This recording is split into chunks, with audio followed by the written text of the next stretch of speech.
Hello, Doc from Barcast Audio here, and I am here again with Seth Rosenberg. Seth and I are going to be breaking down one of Seth's essays. He did a practice essay in the lead up to the bar exam, and we're going to be breaking it down because I think actually Seth is a great example to break down, because I was reading through his essay and I told him this a little bit before we came on here, but Seth is a guy who really nailed a lot of the key issues. He nailed a lot of what the important sort of conclusions are in these essays, but what I think is lacking in this answer is something that a lot of students really deal with, is the idea that you're writing an essay in a way that you're used to writing essays, right? Where you want to get to the point, you want to offer that you want to demonstrate that you know the answer. But it's integral to, when it comes to writing bar exam essays, that we think about these not necessarily as essays and more so as word problems, right? Like a word math problem, where the only way you can get all of your points, the most points you can get, right, is by showing your work. And where in math we may show our work by saying, okay, this is the formula I used, we have to think of it the same way on the bar exam. And when I say how are we going to show that formula, what I really mean is we need to clearly indicate, make it almost idiot proof for the people grading the bar exam to identify what you know. And how do we do that? First off, you may see the practice exam from Seth on the screen right now. I have sort of a line along the top that says headings, right? So this has a lot of paragraphs here. They're chunky. It's really chunky. And while I remember the first couple bar exam essays that I did the exact same thing that Seth did here. I wrote these sort of chunkier paragraphs, sort of getting to the point, showing that I knew what was being asked of me, showing that I knew how it should be applied. So the thing is that to really make this truly idiot-proof, you need to basically set a sign, set a heading right along the top, and something you could say, let's say, for the first issue here in this question. And by the way, we are breaking down question 3 of the July 2015 MEE. So this is a contracts question, and we go through it. We're not going to go through all the facts here, but you can read along to it. You can take a look at it if you're watching at home and sort of see what we're talking about here. But for the purposes of just going through Seth's answer here, let's actually just take a moment, Seth, and I'm going to read through this question quickly. So this question reads: a seller and a buyer both collect antique dolls as a hobby, both live in the same small city, and are avid readers of a magazine about antique dolls. The seller placed an advertisement in an antique doll magazine seeking to sell $12,000, seeking to sell for $12,000 an antique doll manufactured in 1820. On May 1st, the buyer saw the advertisement and telephoned the seller to discuss buying the doll. During this conversation, the seller and the buyer agreed to a sale of the doll to the buyer for $12,000 and also agreed that the seller would deliver the doll to the buyer's house on May 4th, at which time the buyer would pay the purchase price. The next day, May 2nd, the buyer changed his mind and decided to not buy the doll. He signed and mailed a letter to the seller which stated in relevant part, "I have decided not to buy the 1820 doll that we agreed yesterday you would sell to me." The seller received the letter on May 3rd, immediately telephoned the buyer and said, quote, "I consider your letter of May 2nd to be the final end to our deal. I will sell the doll to someone else and will hold you responsible for any loss." On May 4th, the seller received a telephone call from another antique doll collector. The collector had seen the seller's advertisement for the doll and expressed interest in buying it. After some discussion, the seller and the collector agreed to a sale of the doll to the collector for $11,000. Because the collector lived in a distant part of the state, the agreement provided that the seller, at her expense, would arrange for delivery of the doll by an express delivery service. The express delivery service that they selected charges $150 for deliveries of this type. The sale, the method of delivery, and the fee were all commercially reasonable. The seller acted in good faith in entering into this agreement with the collector. On May 5th, the buyer telephoned the seller and said, "I made a mistake when I sent the letter, and I will buy the doll from you on the terms we agreed to. Come to my house tomorrow, and I'll have the $12,000 for you." The seller replied, "You're too late. I've already sold the doll to somebody else."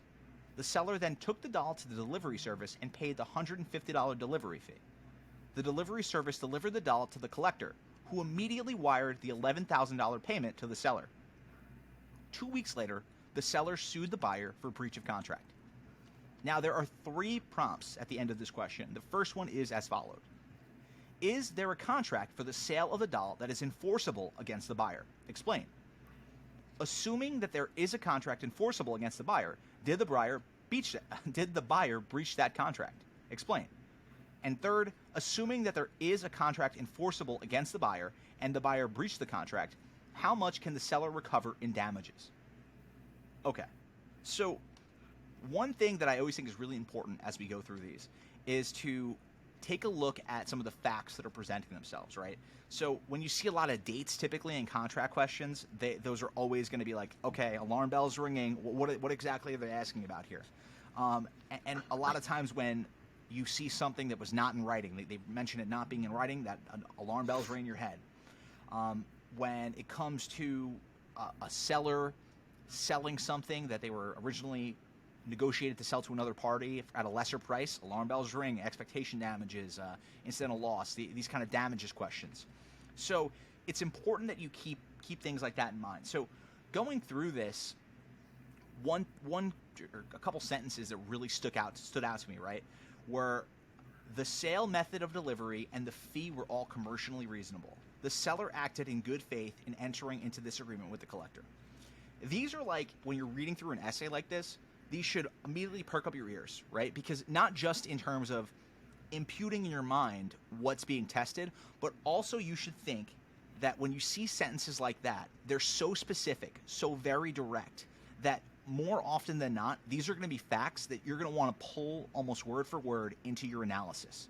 And whenever you have your rule statement, whatever the rule may be, you're going to say, oh, and this rule applied because the sale, the method, and delivery, and the fee were all commercially reasonable. The seller acted in good faith in entering with the collector.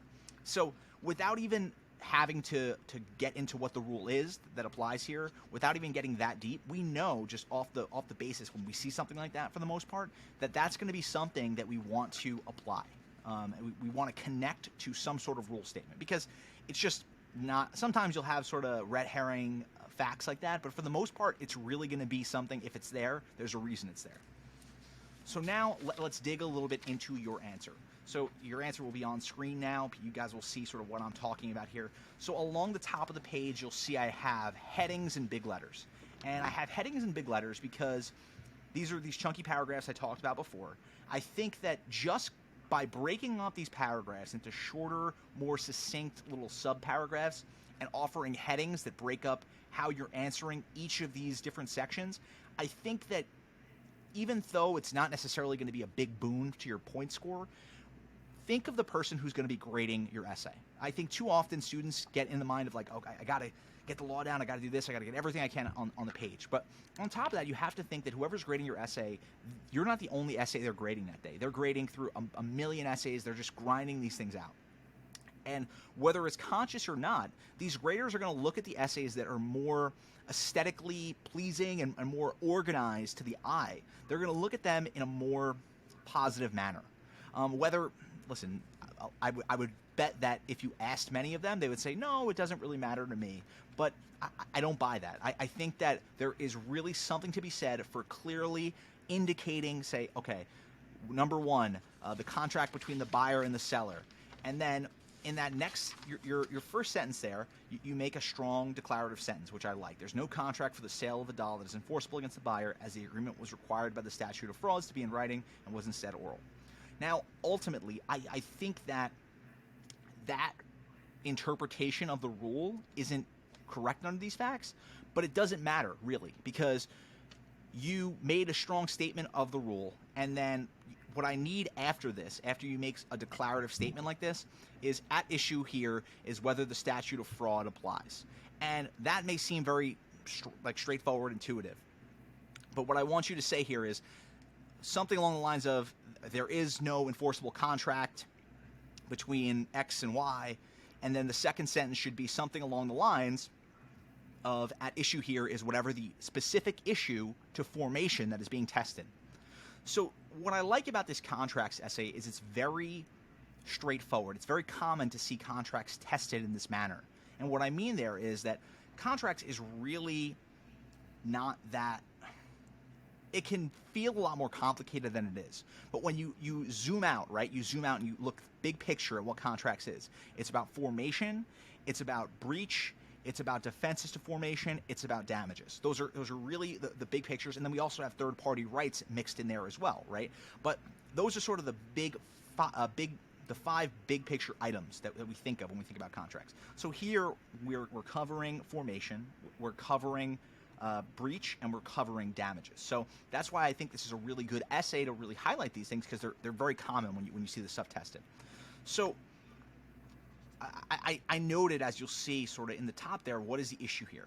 And even though it's clear from what you state in that first sentence, I said this to you in our first session, and I'll say it again. You have to think of these people who are grading this like babies. Like, nothing is too simple to explain to them. Nothing. So in just saying at issue here is whether this, that's a point right there. That's at least a point. You have to think of it as as a math problem, where just by virtue of including that sentence, even though it seems very apparent, it seems obvious by way of your analysis, you're getting more points just by breaking it down at that level. So after that, you provide this sort of short rule section, right, where you say the statute of frauds is a rule of contract law that mandates writing to be used for certain contracts. One such arrangement is covered by, okay. So this is a pretty short rule section, and what sticks out to me is you identified this as a contracts question. You know that, right? So what you're skipping here is, before we even get into the statute of frauds, how is a contract formed? What are the elements of contract formation? And before you even get into what are the elements of contract formation, there's an easy way to get points. And the easiest way to do that is, no matter what the contract question is, no matter what it is, your first sentence of your rule statement every single time is, this is a contract for the sale of goods, or this is a contract for services, or whatever it is. So does the common law apply, or does the UCC apply? Write that rule, put it out very succinctly. The UCC provides that this covers the sale of goods. A short sentence just detailing that the UCC applies, or that the common law applies to a sale of goods or a services contract. So that's so easy. It takes nothing off you, and you're already getting a point or two right there for nothing. Then you dig into, what are the elements of a contract? The elements of a contract are mutual assent, acceptance, offer acceptance, consideration, and no defenses to formation. So you break those down, put them in a number form here. I want to see them, bing, 1, 2, 3, 4, bing. And then the next section, you sort of break it down even further. You go and you say, mutual assent is this, it's acceptance and offer, acceptance is whatever it is, and then once you've broken down contracts into literally the most basic format, right? Then you say the statute of frauds provides that certain contracts need to be in writing. Under the UCC, a contract for the sale of goods valued at $500 or more must be in writing to satisfy the statute of frauds. Because you don't even have to say what the statute of frauds is, right? You can just say, under the UCC, this is a sale of goods contract. A contract for a certain price has to be in writing in order to be valid under the statute of frauds. And that simple sentence is sort of gets us off and running. Then you say you have to break it down even on a more granular level. Because even though the statute of frauds does provide for this validation, it also provides what the writing must indicate, right? And then we have to enumerate what those elements are. So here, those elements are, 1, it must indicate the existence of the contract, right? Under the UCC, it must state the quantity of the goods. It must reasonably identify the goods. And it must be signed by the party to be charged.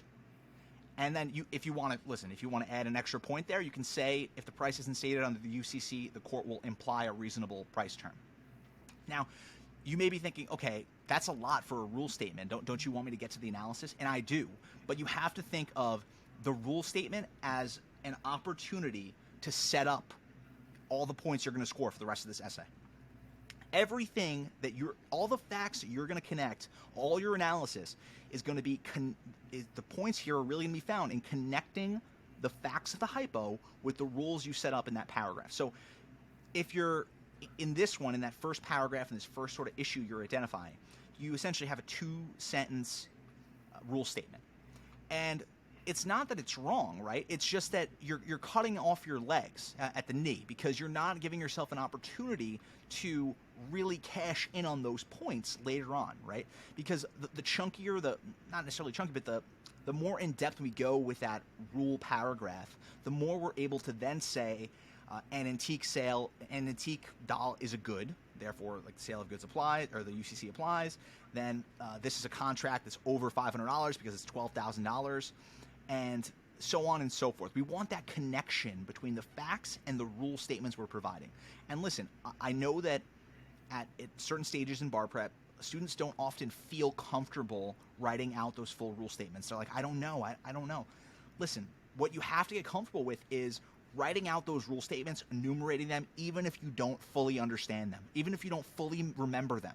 You need to give us something. Give us some 4-element rule, even if you have to make up a rule. As long as you're connecting the facts with your made-up rule, there are still points to be had. That's how you're scoring on the bar exam. I always tell students this. People are uncomfortable with this notion of making up a rule. You shouldn't do it for the whole exam. That's not what I'm telling you. But if you don't remember the third element of a rule statement and you can still connect the fact to that element, there's still points to be had in the analysis. So I actually think your analysis in all of these 3 parts is actually pretty strong. But the issue is you're just getting to it too soon. And really, the bigger issue is that with these chunky paragraphs and sort of jumping right into the analysis and neglecting that rule section, you're not setting yourself up for later success in the essays. So here's the other thing that I'm noticing within just this first paragraph. I underline, but none of those situations are present here.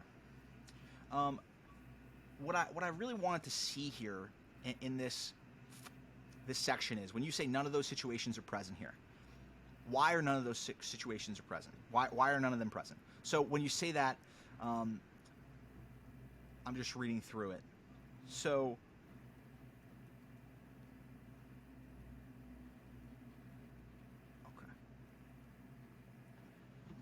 the court will not. What it should read really is something along the lines of like, you want a because statement there. So you want, when you say because, you want to make a statement that the exceptions to the statute of frauds do not apply here because, and then you want to connect some sort of fact from the thing. And then like going through this first section, this first question, I didn't see a lot of the dates. I didn't see a lot of the facts from this typo in there. And that's just leaving points off the board. So when you see a lot of these things, you can underline them as you're going through them within the essay and just know, okay, I need to bring some of this back into my essay analysis because that's really where I'm going to cash out on these rule statements. That's how I maximize my points in one of these sections.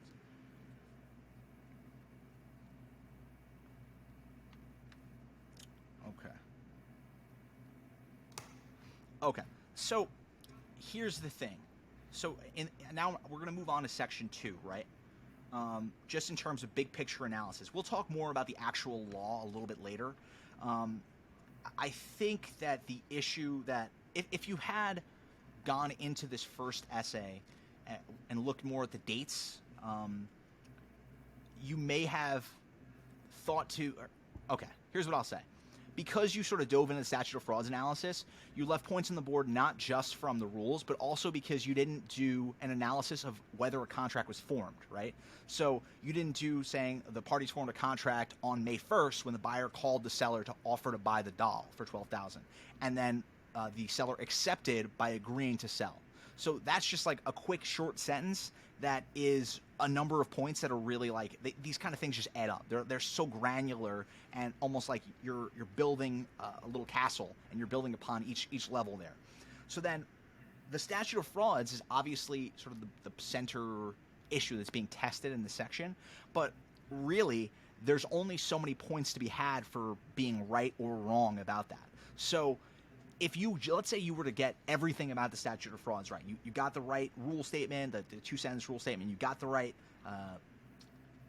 right conclusion, you got everything right about it. The bigger problem is that even then you wouldn't score maximum points because you're not doing the complete analysis, which includes the formation. Because statute of frauds is ultimately in that fourth element we talked about. So it's like acceptance, offer, consideration, and then defense formation. What are the defenses to formation? We run through them in our head. Statute of frauds, one of the defenses to formation. That's when we dig into that. So as you're going to go through more of these essays, you'll start to think in your head more mechanically about, like, does this apply? Does this apply? Does this apply? Is this one of the defenses to that? And that's how we'll break it down. So now let's move on to the second section about the buyer's breach. So like I said before, we would add a heading here. You'll see on the page that I reference like a new heading for the buyer's breach, even if it just says literally buyer's breach. Again, here you make this sort of, I like the strong statement, assuming. So here's the thing. You say, assuming there was a contract, the buyer anticipatory repudiated. You don't need to sort of walk the fence with these answers. That's another thing. Some of the language here, you're doing the law school talk, right? Which is totally normal. People do this all the time. They feel like there's a little bit of whataboutism in terms of you want to get to maybe. That's that big book that everyone reads going into law school. And with the bar exam, there's no maybe. Just go for it. Whether you're right or you're wrong, commit to whatever the rule of the analysis may be. You could say the buyer breached the contract. The issue here is whether there was an effective anticipatory repudiation. So something simple as that is just good enough to give us like a 2-sentence thing. Then you can do the paragraph. That's the issue. We bump down to the next section. There we go to the actual rule for repudiation in terms of if a party communicates to the other party before performance is due that they will not perform, there's an anticipatory repudiation. And then we go through just a few short rules secondary to anticipatory repudiation. So you should really have separate paragraphs for each one of these.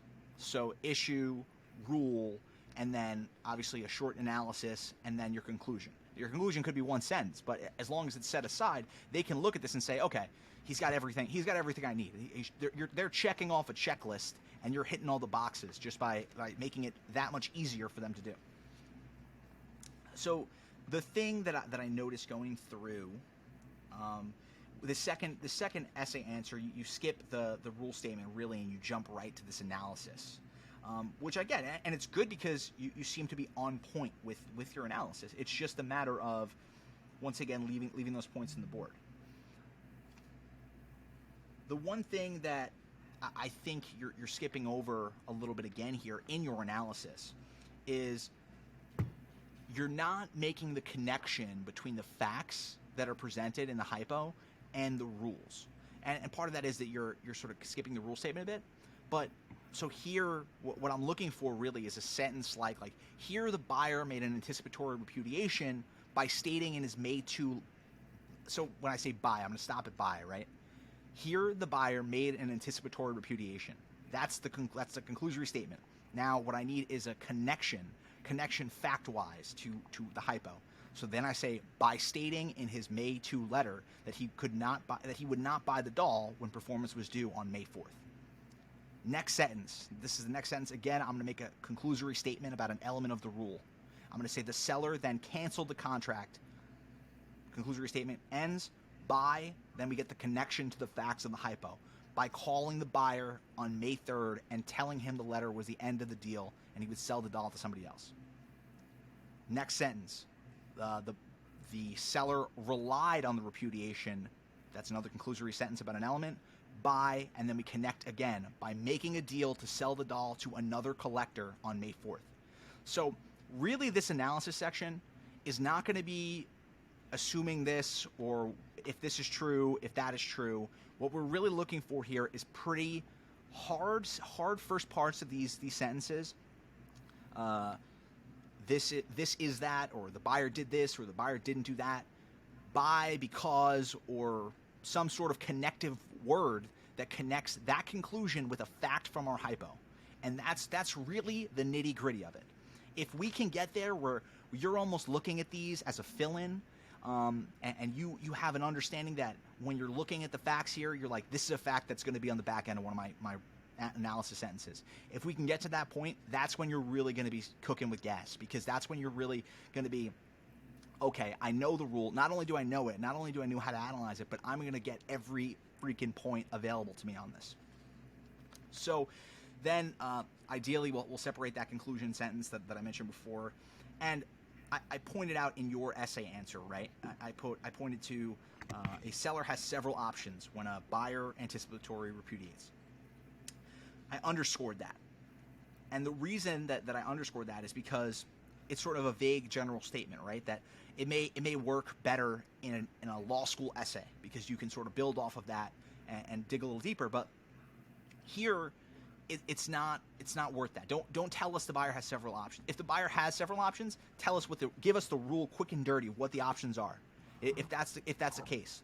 And I don't think it would have necessarily come in that place because the order, the structure is a little bit different. But that's just something to keep in mind, and like be hard with your language. So I love the sentence you have here. Here, the seller opted to wait until the date of performance before suing, but you say which is a valid response. So you skip from the declarative statement to the conclusory statement. What we need, and obviously I'm sure you're picking up on now, is that's a strong first part of that of that analysis statement. But now I need on the back end of it, why? Because what is it? What is the fact that is making you conclude that or decide that way on a particular element of the rule? Okay, and then the final thing I was going to say on this last part of the second essay is that you don't really give a strong conclusion here. Don't leave any doubt with these people. Make it crystal clear. Therefore, thus, the buyer breached the contract by repudiating it before performance was due. Thus, therefore, like make it crystal clear. In conclusion, you could hang a light on it, hang a lamp on it, whatever you want. But that's really the most important part. There is you want to hang a lamp on these things so that it's just so easy to give you points. Like these people don't want to give you a bad score on the essay. It's really they just want to make sure that you're getting everything you're supposed to. So if you can hang a lamp on the things you're doing, it's advantageous to everyone. So now you move on to question 3, part 3, where this is the damages section. And I'll just say that looking at the paper, right, looking at what's on our screen, the damages section seems to be the biggest part of this. And I'll tell you that typically damages isn't going to be your biggest analysis section because it's like the final issue typically, because it's like if we run through that playlist or that checklist I ran through before in terms of contracts, it's usually going to be like that ancillary third issue that we're concluding upon after we've already dug through acceptance, breach, performance, third-party rights, that kind of stuff. So keep that in mind, that like it shouldn't be necessarily your biggest thing. So jumping into it initially, I take a look at this first sentence. You say, assuming there is a contract. I don't think that it's necessary. You're sort of doing that thing. You're on the fence a little bit again. I would just come in hard and say that given the existing, or whatever, I'm trying to think of how to best phrase it off the top of my head.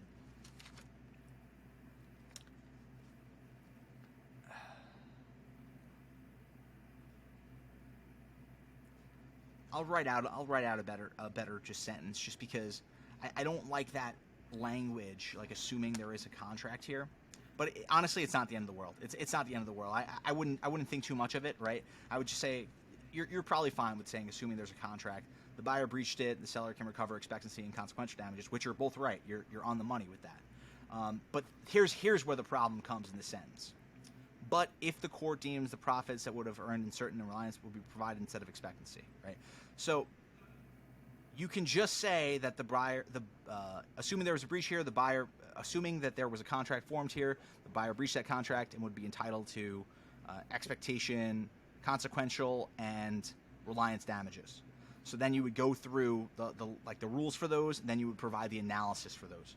So you would give the general rule statements, and again, in this is like a more unique issue for damages because it requires some assumption. So I was wrong what I was saying before in terms of like avoiding that assumption.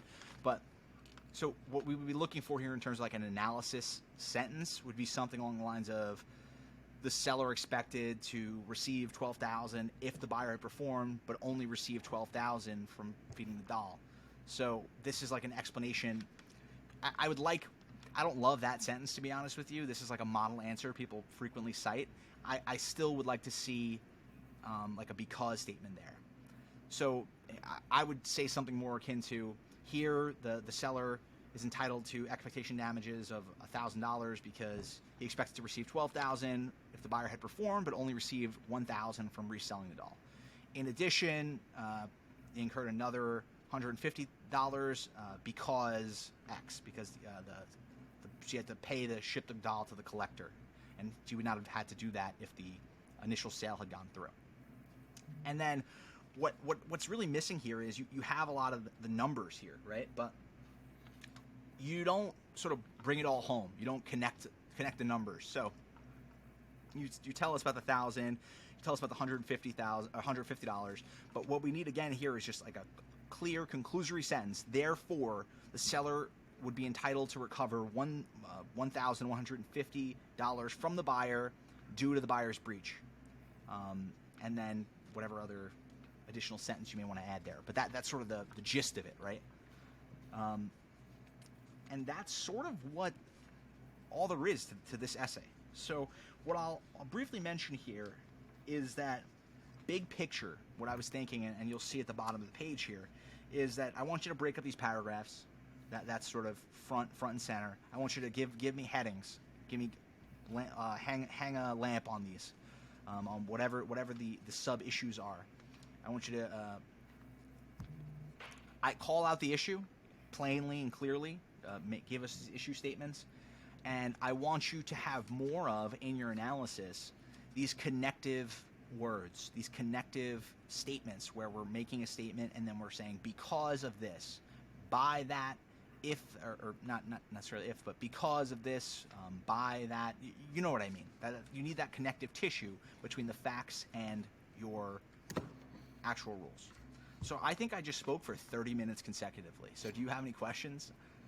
Yeah, I kind of, like, the second I looked at the essay, it was sort of like I knew those mistakes. It's like, and I have done a contracts essay before, so like, it's like, I'm not saying I'm embarrassed that I missed these things, but like, it's so, it might just be like I'm trying to just answer the question, and like you said, it's more, I think, learning how to speak a language almost, or... Yes, so you have to think about it much more like a math problem. Like I can see on the page here that you know where you're supposed to end up, right? You can, it's almost like you can do the math in your head, but you're not going to score the most points by doing the math in your head. You need to show your work, and with this, that means spitting out the rule, giving it in like simple elements. So a lot of these rules are multiple parts, right? Number them. I know some people are like, oh, it's a waste of time. It's not a waste of time. Give us the numbers. Give us a 1, 2, 3, 4, and a little parentheses, whatever it is. It's really helpful to whoever's grading it. It's really helpful to just your overall organization of these things. Even if you don't remember one of the numbers, right? It's not that big of a deal. You will still receive points for remembering 3 of the 4 elements, whatever it is. You just may not receive the entire, like the full points. I know you're probably looking at it and saying, like, how did I leave some of these points on the board? But don't be embarrassed about it, because it's so common what goes on, what happened here. Like, you clearly know what's happening. What the bigger issue is that we have to get you to the point where you're simplifying it. Like, you're actually just showing your work. You're showing us, like, okay, this is a contract. This is a sale of goods contract. UCC applies. This is the rule that applies. This is how a contract is formed. Every part of it, every part on your way to that conclusion needs to be shown to us on the most granular level. Because, like I said before, the more of those like rule statements you add in there on that granular level, the grader can say, okay, he set up all these rule statements here. He applied the facts here, all the way down here. Every one of these analysis sentences is applying one of those rules to a fact from this hypo. So I can, in good conscience, give him every point available on this section. And that's really how you're going to scale up your answers. Just by sort of getting in your mind that it's really that simple in terms of that connective tissue between setting up rules and then connecting those rules to the facts of the hypo. It's like, I don't know what it is, but so many law students, including myself, when I first started doing these, it didn't come naturally. It's like you want to just, you're used to law school essays where you're like, okay, this is what I know. I want to show that I know it. I'm going to jump in and I'm going to say, okay, this applies that way. And you're also sort of riding that fence, like I mentioned before, where you're like, well, if this applies, then this would apply, and you would do this analysis. But really, you have to commit. Even if you commit wrong, if you get to the wrong conclusion, it doesn't matter. If your analysis is sound, if you have the right rule statements, as long as your analysis, rule statements, and your general like structure there is really strong, you will still do extremely well. It does, like, the conclusion does not matter. It's certainly not in the same way that it does in a law school essay. Do you have any other questions just about these three? I know I've been sort of putting a lot of hot air in the room right now. No, I mean, I guess it's just like a matter of, I don't know if it's memorization necessarily, or maybe just a matter of more practice, sort of getting into more of a rhythm. Like, I've only done, I think this was my second contracts essay. Yeah. Maybe it's just a matter of I need more practice, or yeah, just yeah. But honestly, I think that the lesson that we're like sort of pulling from this, I think it can apply regardless of what the subject is, right? Because even if this is a crim law essay, it's just a matter of elements, rules, like get them all out there, get them all like as soon as you can. Put like those rule paragraphs are so important, and I cannot emphasize it enough, because even if you have a wrong rule there, that is like the fuel on which the rest of your essay will build itself. And don't panic necessarily if you're like, I don't remember every element of this rule. You just need to build a ship so you can sail to shore with the rest of your essay. And those rule paragraphs are really the ship upon which the rest of your essay will sail. Yeah, it sounds like the rules, like it's better to overcommit to the rule statements than everything else. Yes, it is, because once you overcommit to the rule, or once you have the rules there, then that's just like your analysis is essentially just saying, okay, this element of the rule doesn't apply because of this fact. Like, it's really like almost a one-to-one fill-in section there. So let's talk a little bit about the second practice essay that we did. That was the criminal law essay. For those of you tracking at home, this is the MEE number 5 of the 2015 July Uniform Bar Exam. So I'll read through this one briefly before we sort of move on from it. But on his way to work one morning, a man stopped his car at a designated street corner where drivers can pick up passengers in order to drive in the driveway's HOV lanes. When the man, who was driving alone, opened his car door and announced his destination, a woman, a stranger, jumped into the front seat. As soon as the man drove his car onto the busy highway, the woman took a knife from her backpack and held it against the man's throat. Okay, my head is already just jumping to that fact, right? The knife to the throat. She said to him, "I am being followed by photographers from another planet where I am a celebrity. Pictures of me are worth a fortune, so I can never give them away for free. Forget the speed limit and get me out of here fast or else." Another sort of couple facts that are really jumping out to me. With the woman holding the knife to his neck, the man sped up to 85 miles per hour, 30 miles per hour over the posted speed limit of 55, weaving in and out of traffic to avoid other cars while the woman urged him to drive faster. While attempting to pass a motorcycle at a curve on the highway, the man lost control of the car, which struck and killed the motorcyclist before crashing into a railing. A police car arrived at the scene a few minutes later. The man and the woman were treated for minor injuries at the scene and then arrested and taken to the police station. While in custody, the woman was examined by 2 psychiatrists.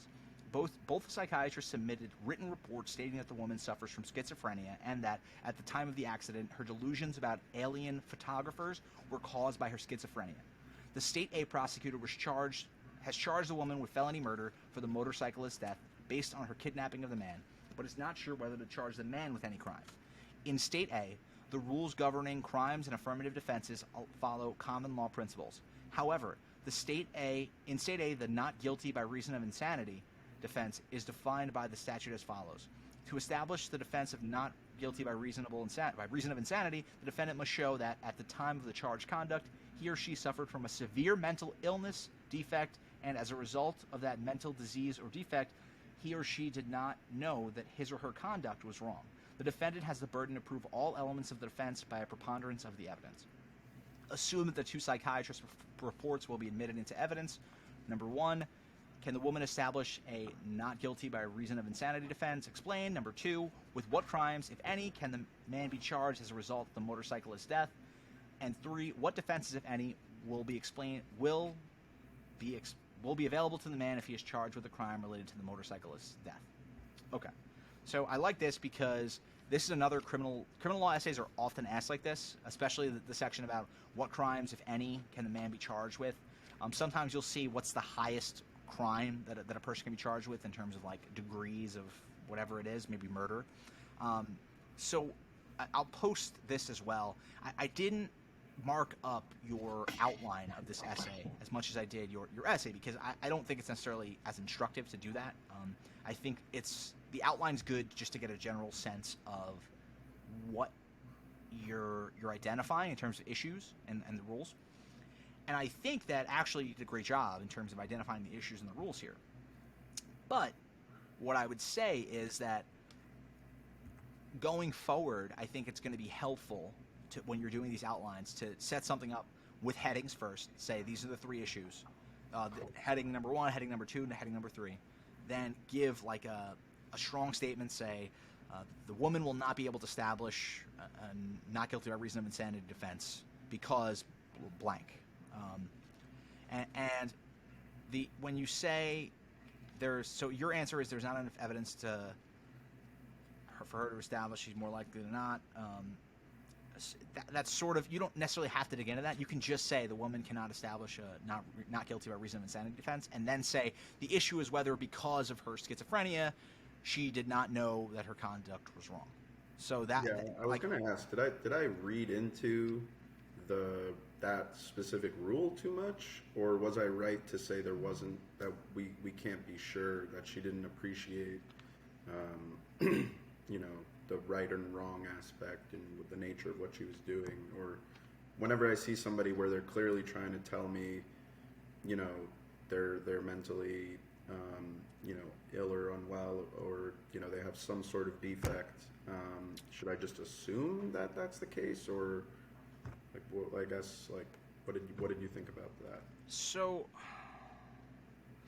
the thing here is that the hypo itself tries its best to make it clear that she didn't know what she was doing by virtue of the state A insanity statute that they give us, right? Because it's just a preponderance of the evidence. So I think you may have read into it a little bit too much. I understand why you did, though, because ordinarily when we think of something like this, we're applying like real world facts to it.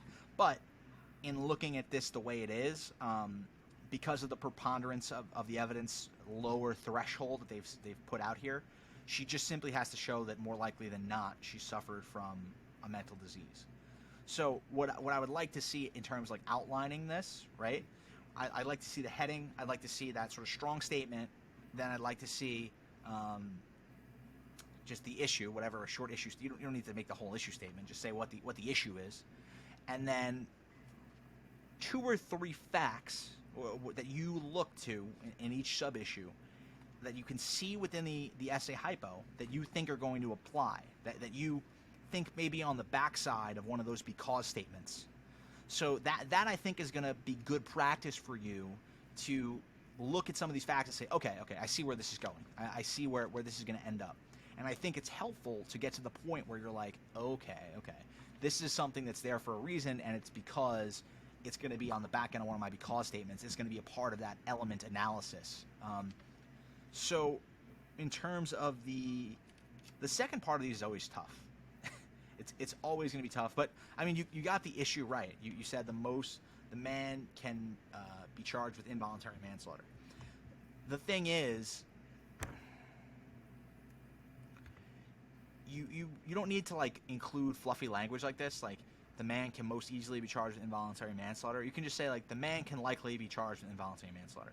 The issue here is whether the man acted recklessly or negligently by driving 30 miles per hour the speed limit.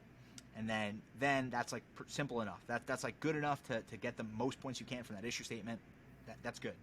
And then we would get into the rule for that, the felony murder, like the whole murder analysis would be providing all of those murder rules, right? Saying why they didn't apply here. So you would go through like the highest form of murder and then work your way back. So the 4 types of murder at common law: willful, intentional, felony murder, intent to cause serious bodily injury, and then malignant heart. And so here, you say like clearly he didn't purposely kill the motorcyclist. He clearly didn't have a malignant heart. There was no like substantial unjustifiable risk to human life. I guess that's sort of a mushier issue, the wanton disregard for human life. But here the man was driving in and out of traffic, so you could say that was maybe reckless. It's not a particularly strong argument. But then you could quickly move into that next section where you say, however, the man is most likely to be charged with involuntary manslaughter because, and at that point, it's sort of an analysis of what the involuntary manslaughter rule is, the standard for what that is, and move down from there. Now, finally, the third section we have here is duress, and that's the defense section. And much like the contracts questions frequently have like a formation, breach, and then damages section. How much longer should these be? Just because, like, I wouldn't say I wasn't. I mean, I was maybe it's just a matter of me getting fast enough where I'm not thinking or looking back at the essay. But like, should these be like twice as long, or like, are they in the ballpark? So this is an outline, right? So I wouldn't have it too much longer. But the outline should be more like succinct. It should be more like exactly what matters here. So like this is the rule. This is the facts that are really important, right? In terms of the actual essays, the essays should be a bit longer. I can't give like an accurate necessarily assessment. I would say maybe like a quarter longer, somewhere between a quarter and not, I wouldn't say quite double, but sometimes maybe double, where it's less about the length and more about getting the points in that rule section, because some of these don't have rule sections. If I'm looking back at the contracts essay, you kind of skip over the rule section completely. So that's really where you're going to find the most of your points, as we've gone over ad nauseum now. I'm sure people are tired of hearing me say it, but that's really where the length of your essays is also going to come from. It's going to be these longer rule statement sections. And some of these will be fine though. Like the length that you have for, let's say, number 3 in the contracts essay, that's like a perfectly, I think, fine length for certain issues. Not every issue is going to be made the same, so that's another thing to keep in mind. So just moving to that final issue of duress on the bar exam. Sorry, you again identified it correctly. But the thing is, like, you pontificate again in the strong statement you have at the top. You say the man has a defensive duress of necessity available to him unless he is charged with first degree. Just say the man would have the defense of duress available to him. The issue here is whether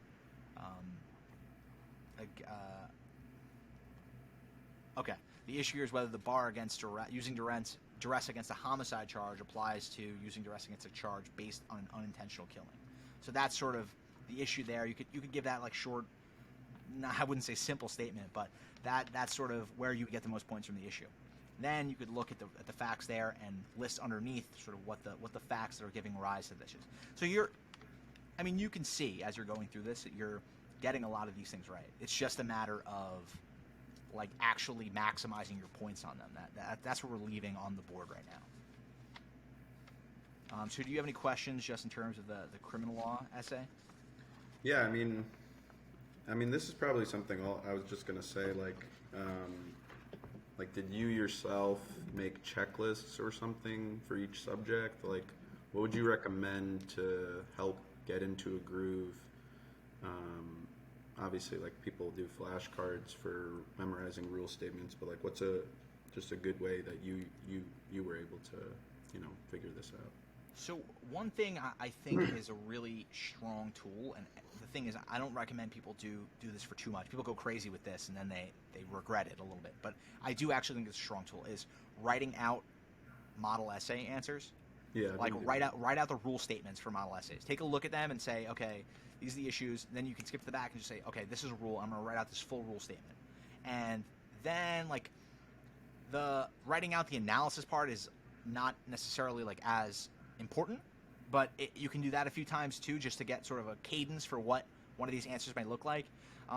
Some of the Barbary essays are, like, the model answers they give are preposterous. They're, like, typed by Stephen King. They're 10,000 pages long, and they're like, Yeah, what human being that's could why possibly... I said double initially, because I'm like, these are like No, I mean, that's the thing. 2,000 So words. what I advise is anyone can look up the July 2015 MEE model answers. I think Minnesota releases them. Certain states release them.